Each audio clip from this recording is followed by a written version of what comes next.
அஸ்ஸலாமு அலைக்கும் வரஹ்மத்துல்லாஹி வபரகாத்துஹு. தினமும் ஒரு ஹதீஸ். ரசூலுல்லாஹி ஸல்லல்லாஹு அலைஹி வஸல்லம் அவர்கள் நோன்பாளியாக இருந்த நிலையில் இரத்தம் குத்தி எடுத்தார்கள் என இப்னு அப்பாஸ் ரதியல்லாஹு அன்ஹு அவர்கள் அறிவிக்கிறார்கள். நூல் புகாரி, ஹதீஸ் எண் 1939. அன்பிற்குரிய அல்லாஹுவின் நல்லடியார்களே, ஒருவர் நோன்பு வைத்து கொண்டு இரத்த தானம் செய்யலாமா என்ற கேள்விக்கு இந்த ஹதீஸ் பதிலாக அமைந்திருக்கிறது. தேவை என்று வரும்பொழுது ஒரு நோன்பாளி தாராளமாக இரத்த தானம் செய்யலாம்.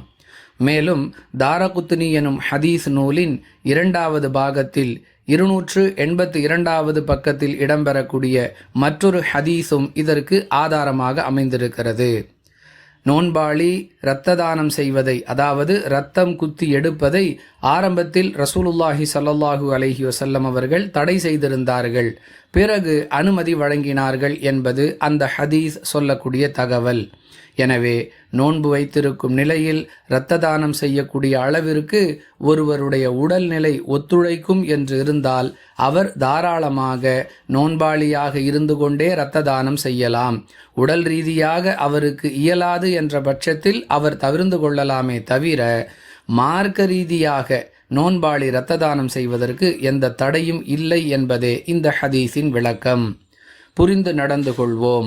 வாஹிரு தஅவானா அனில் ஹம்துலில்லாஹி ரப்பில் ஆலமீன். அஸ்ஸலாமு அலைக்கும் வரஹ்மத்துல்லாஹி வபரகாத்துஹு.